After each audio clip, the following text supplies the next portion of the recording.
It's time for another T-Fro State Finals mini episode. Charlie, how we doing? I'm doing great. I'm going to put our guest on the top. Big thanks to our sponsors for these mini-sodes about the state finals. The Miami Sharks, the newest Major League Rugby team coming to South Florida in 2024. If you see that little that QR code down the bottom right-hand corner there, you can scan that and buy your season tickets now.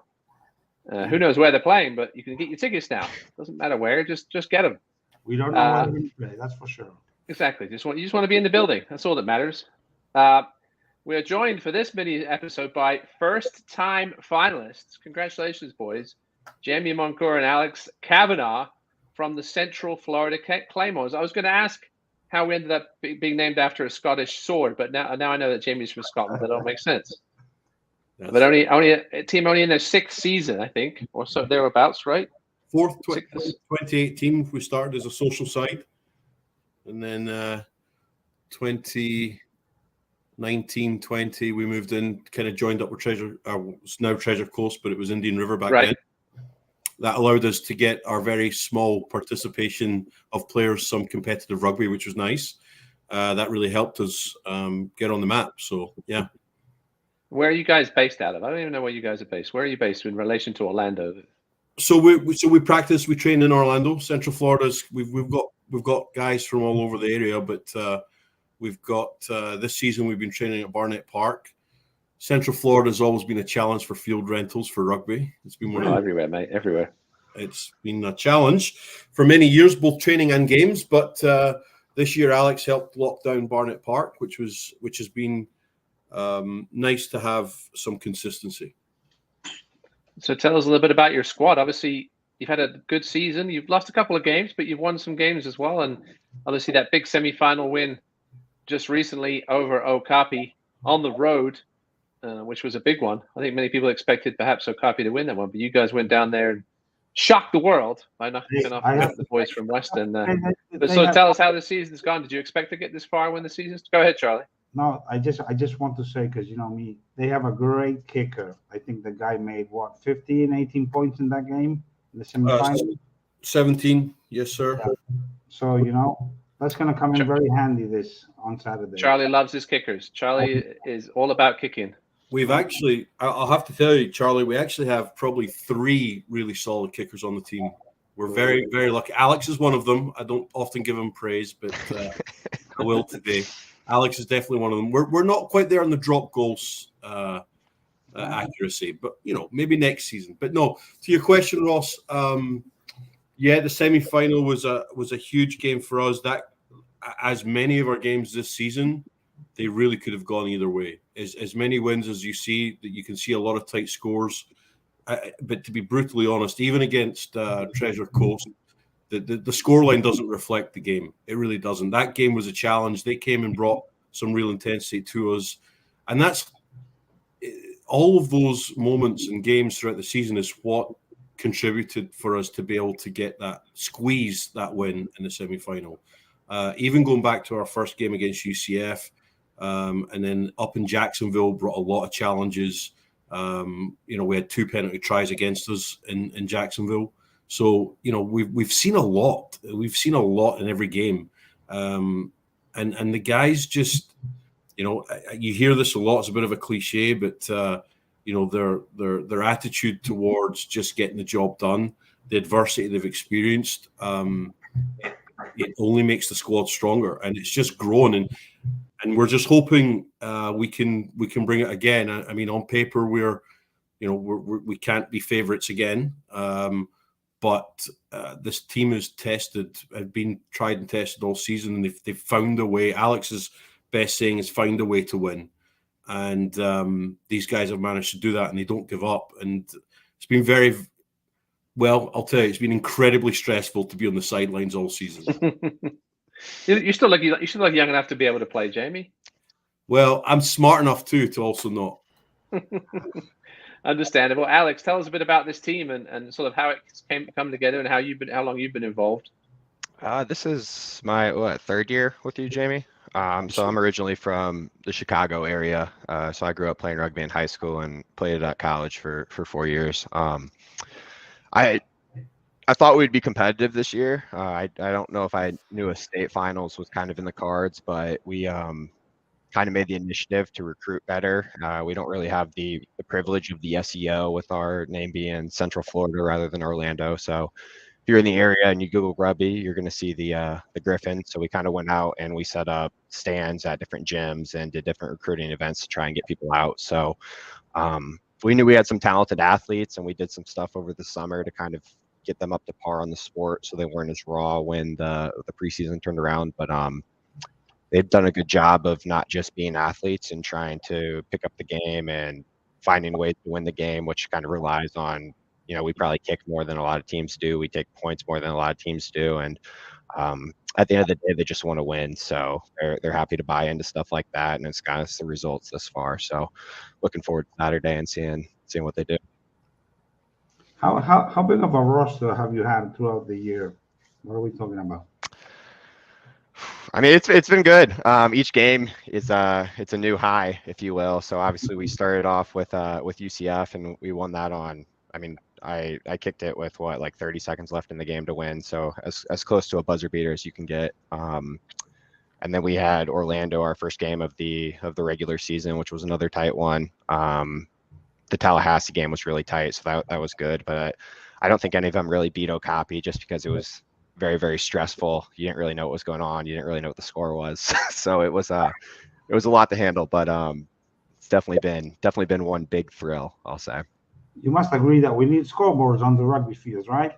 Yeah. No, it's another Charlie obsession. We used to have those in college, so it was definitely a little more convenient. I know UCF had that, so it was easy to look up and kind of see what was going on. But I mean, does it happen to you that you literally don't know the score and you don't know if it's 1, 2, 3 points away? Well, I try my best to ask the sir as the captain. So at the end of the game, I thought we were up 15 points, and then they got a penalty try. So I thought we were comfortably up 8, and it turns out we won by 1. So I was a little caught off guard when I saw that part. But yeah, listen, even the refs get the scores wrong sometimes, right, Charlie? Yeah, a lot of times. But Jamie, how would you describe this team? And so, how did you get started as a club, as Claymores? Obviously, they have Orlando there and Treasure Coast one side. We're now getting together in Lakeland and Tampa, not too far away. But how did Claymores come about as a squad? So, well, it was I had a few years. I think 2015, maybe 3 years at the Orlando Griffins. I was coaching there. Okay. And I used to live in Texas. I coached in at University of St. Thomas in Houston, in Texas, for several years. Took that squad to state final in Westerns. Actually lost to one of Alex's old teams who won the Sweet 16 that year. So bit of a history there coaching. I've done a bit of coaching over in Holland as well when I still lived in Scotland, and tried to do some introductory rugby to the high schools there. But then when I came to had a good few years with the Griffins, and then just felt there was a better way. I just felt there was a better way, and I felt a city of this size potentially could and deserved some more rugby opportunities. The Griffins are obviously a D2 side, very hard to get in that first 15. It's hard for their second sides, or the teams that have second sides, have a real logistical problem getting games and making sure that their opposing teams, field teams, at least a few years ago, it might be better now, but kind of left thinking I was done with rugby for a little while, and then the opportunity kind of snuck up on me to start a new club, and I just said, why not? Let's build it, and they will come, right? Yeah, because I mean, Orlando had 2 teams for a long time. Iron Horse, I think, might be before Charlie's time, but Orlando always had 2 sides. So no, it's great to see you guys thriving so well. Go ahead, Charlie. Jamie, what about starting youth in your club, as you have already had experience? Would absolutely love to expand beyond just the men's. Would more importantly, I think the youth idea for me would be more interesting, just in the simple fact of being able to maybe help out some of the harder communities, Charlie. I think rugby is a great sport for young kids that don't come from affluent backgrounds. You don't need much. And if we could raise some more funds, we could help sponsor cleats, and that's all you need, right? I mean, you can go to rugby and play, you can practice in tennis shoes. So we did reach out to, we used to train over at Camping World Stadium. They have a field next door to that, and Okay. we trained for one season there, and we started talking to them about supporting us in doing, because that area of Orlando is not exactly affluent, and so we thought maybe we could do a program there, and then we got kicked off the field. So it's really not an expensive sport at all. No. Compared to others. It's like dirt cheap, and also there are places, institutions that will actually, you apply and they will support you. You have to have your plan together, right? And the Florida Youth Rugby Union is also very eager to support. And we don't have any youth in Orlando right now. There's nothing, zero. No, we used to. Yeah. No, we would love to do that. We actually had a few women come and train with us this season. It was just through some friends and of the current existing players bringing the girls out, but we couldn't give them a competitive game, so we helped. We kind of offered them up or suggested that they go join the ladies. Orlando ladies women's team. So one of I think Olga's playing with them on a regular now, and hoping, it's all about the sport. Build the sport, right? It's all about make the game greater, and you do that with more playing it, not with less.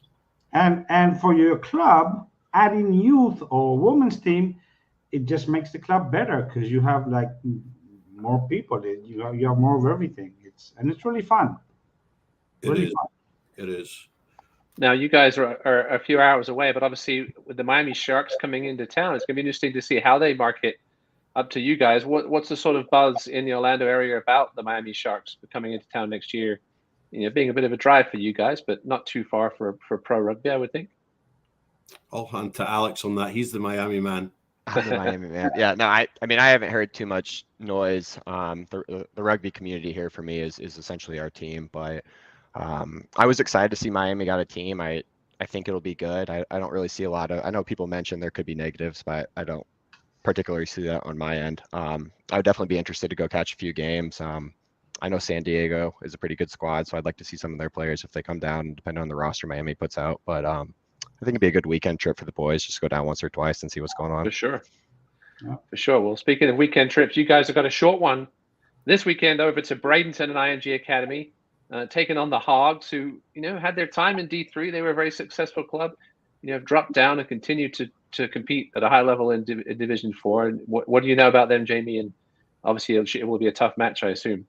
They're a very rich historical club. They're very respected. Obviously, I've only been and played with them. I played with them at the Griffins when Griffins were D2 and they were D3, and we lost. That's how strong we were in D3 back then. I don't expect anything less this time. I think we just have to focus on what we want to play to our strengths. We wanted, our biggest enemy this season has been ourselves, and losing the track of the plan, sometimes losing the head, and not just controlling the pace and playing some phase rugby. As you gents know, it's a very simple game that you can easily overcomplicate, and it's just about the fundamentals. If you do the fundamentals, what you plan in training can really take shape. So I'm excited. I'm nervous as heck. Not gonna lie. I've made it to, and I've got footage of this, Charlie. But I was in the Texas State Finals in 2010. That was the last time I was in a state finals, and we lost the game by 1 point in the last kick of the game. So I've been waiting for this. Maybe you win this one with a kick in the last minute by Mr. Cavanaugh. No, I think my heart can't handle that, Charlie. My heart. That's why you needed some video. That's why you needed some video. Come on. That's right. Well, best of luck, boys, and congratulations again on making the Division 4 state championship game. Best of luck, and hope the ball bounces your way. Thanks for all you guys are doing for Florida rugby as well, and the exposure you're bringing to light, and just your podcasts and everything. It's great to see, and hopefully it long may continue and grow. Cheers, boys. Yeah, we're having fun. As long as we're still having fun, we'll keep doing it.